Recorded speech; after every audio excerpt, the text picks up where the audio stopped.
안녕하십니까? 네, 안녕하세요. 네, 반갑습니다. 외교 이벤트 가운데 어떻게 보면 가장 큰 미국 국빈 방문, 이거 어떤 의미가 있는지 일단은 그 총평을 좀 부탁을 드리겠습니다. 총론.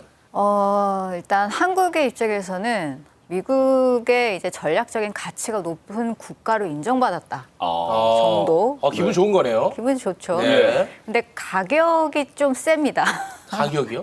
네, 우리가 지불해야 될 가격이 좀 세거든요. 이름값 대비 가격이 세다는 거예요? 그렇죠. 네. 왜냐하면 국빈 초청이라는 게 아무나 초청하지는 않아요. 네. 그래서 미국에서도 이게 아주 소수의 국가만 반복적으로 초청을 하고 그 중에서 하나가 이제 한국인 거고요. 네. 그리고 아예 국빈 초청을 안 하는 해도 있어요. 어떤 해는 아예 없어요. 아, 그런 거. 그래요? 네. 그리고 10년 동안에 어디를 초청했냐 보면 프랑스, 중국, 일본, 그리고 12년 만에 한국. 그렇기 때문에 굉장히 큰 행사죠.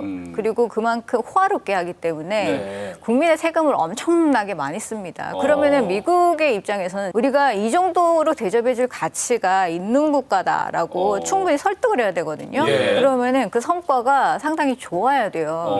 그러면 이 정도의 가치가 있는 국가가 이 정도로 국가이익에 이바지를 한다라고 네. 하기 때문에 그 아젠다도 상당히 포괄적이고 네. 그리고 기여하는 수준도 상당히 기대치가 높다라고 네. 그렇게 말씀드릴 수가 있을 것 같습니다. 그러니까 좀 불안한데요. 네. 계산서도 좀 비싸고 계산서, 와, 불안한데요. 뭔가 미국에서는 얻어내야 할 게 많다. 자, 그럼 지금부터 한미 정상회담에 오를 의제부터 공부를 해보는 시간 갖도록 하겠습니다. 선생님이 예상하시는 한미 회담 핵심 의제를 밝혀주십시오. 미국의 입장에서 글로벌 문제가 가장 클 것이다. 미국이 원하는 바. 네. 네, 글로벌 안보 문제를 먼저 꺼낼 수밖에 없는 게 네. 사실 백악관이 국빈 초청을 한다라고 얘기를 했을 때 가장 강조했었던 게 한미 동맹이 이젠 더 이상 안보나 군사 동맹 아니다. 이것은 글로벌 동맹이고 그렇기 때문에 이 한 차원 끌어올렸다 이 수준으로. 그 글로벌 얘기를. 동맹이라는 게 정확히 뭡니까? 글로벌 동맹이라고 한다면은 이제 두 가지로 생각을 해볼 예. 수가 있어요.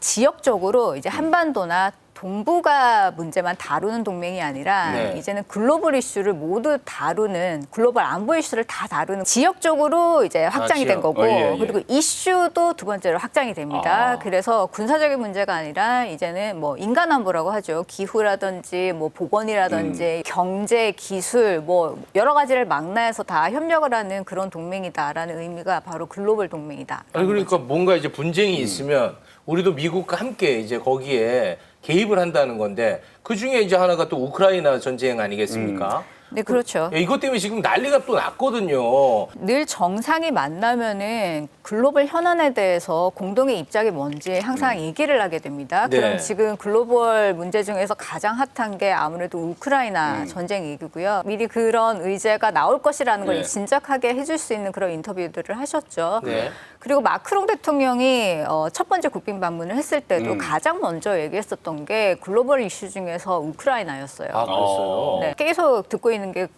규범을 굉장히 얘기하잖아요. 가치, 규범. 네, 네. 그러면서 국제 질서에 위반되는 것을 전부 다 우리가 이제 거부한다라는 얘기를 하면은 당연히 러시아의 불법적인 행동에 대해서 얘기를 할 수밖에 없을 것이고 그러면은 우크라이나 지원과 관련해서 다른 동맹들이 뭐를 하고 있는가 한번 봐야 돼요. 한국은 사실 상당히 스트레스를 받고 있는 상황이거든요. 저희 지금 인도적 지원을 하고 있잖아요. 인도적 지원을 하고 있죠. 원래 우크라이나에 대해서 한 세 가지 예. 지원을 하고 있다고 볼 수 있는데 인도적 지원, 그리고 재정 지원, 그리고 군사 지원이에요. 네. 그런데 유럽 국가 이외에 우크라이나에 지원을 하는 국가가 더 있거든요. 네. 뭐 일본도 있겠고요.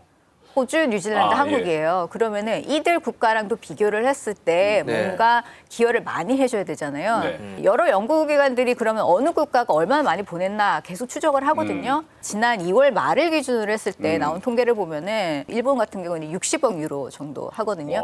아, 우리는 그냥 다음에 하죠, 뭐. 아니, 2억 유로 정도 한단 말이에요. 아, 2억 그러면 유로요? 다른 국가들이랑 네. 비교를 했을 때 상당히 낮은 수두를 하기 때문에 네. 이걸 어떻게든 좀 더 해줘야 된다라는 그런 압박감, 한약이 지금 한국에 많단 말이죠. 네. 그렇기 때문에 지난주만 해도 폴란드 총리가 이제 워싱턴에 있으면서 탄약 모자라다. 네. 그리고 이제 이거를 한국에서 지원을 하려면 결국엔 바이든 대통령이 직접 개입을 하면 가능할 것이다. 이런 기분 얘기를 나빴어요. 네, 얘기를 했기 예. 때문에 아마 그런 분위기들이 아마 네. 반영이 되지 군사 않을까. 지원 문제 부분이 반영이 네. 될 가능성이 좀 있다. 미국이 뭐 강력하게 요구하는 게 있으면 우리도 마찬가지로 강력하게 요구해야 되지 않겠습니까? 아, 세게 나가야 됩니다. 우리가 요구할 것은 네. 아무래도 북핵 문제죠. 안보 네. 중요하니까요. 네, 아무래도 대북 억제를 어떻게 강화를 할 것인가. 그래서 요즘 많이 나오는 추정 중에 하나가 뭐 해구산을 뭐 좀 더 강화를 하지 않을까. 이렇게 용어가 얘기를 너무 해요. 어려워. 뭐 핵 우산도 나오고 핵 공유도 나오고. 이제 해구산이라는 것은 핵억제를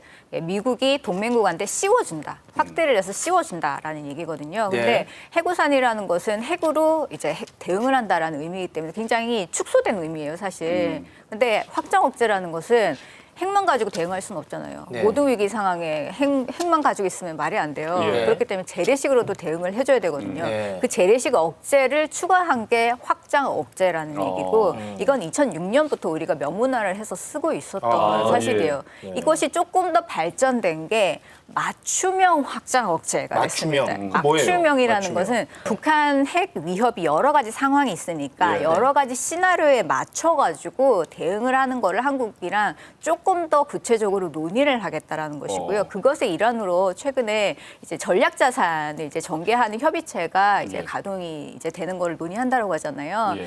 그러면은 전략 자산이라는 거 사실은 미국이 혼자서 어떻게 운영할지 정할 수가 있어요. 예. 이런 미국 건 거니까. 아니죠. 미국 예. 거니까 자기가 예. 알아서 하는데 이제 한국이랑 이제 좀 시적절하게 이제 보내려면은 협의를 할 수도 있다라는 부분을 조금 열어준 거죠. 전략 자산이 핵을 말씀하시는 겁니까?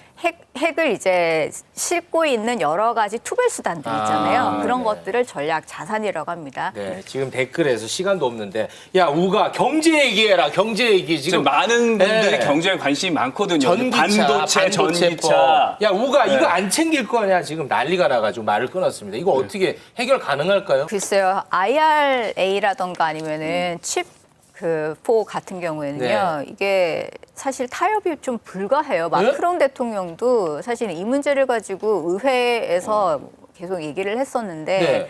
사실 이 문제를 받아들이지 않았어요. 그때 미국의 입장은 뭐냐면은 이거 국내법이다라는 것이고요. 이것이 동맹과 윈윈하는 전략이다라고 얘기를 하면서 뭔가 이제 쟁점이 있는 것은 따로 우리가 잘 소통을 하고 있다라고 얘기를 했습니다. 지금 말씀 이거 쉽지 않은 것 같은데 뉴스 보니까 중국이 이제 미국 반도체 마이크론에 대해서 좀 이렇게 규제를 하려고 하는 것 같더라고요. 미국 회사죠? 네, 미국 회사인데 네. 중국이 이제 마이크론 쪽 물건을 안 사면 우리 거 살 거 아니겠습니까? 우리나라 거 사죠. 우리나라 하이닉스, 삼성전자 팔지 말아라 이렇게 얘기를 하더라고요. 미국이 우리나라한테요? 예. 그걸 요구했어요? 요청을 했대요. 예. 아니 이거를 왜 우리한테 요구해요? 윤석열 대통령이 미국 땅 가기도 전에 이거 어떡합니까? 중국에서 사실 마이크론과 관련해서 사이버 안보에 위협이 된다라고 조사가 이미 들어간 상태였었거든요. 네.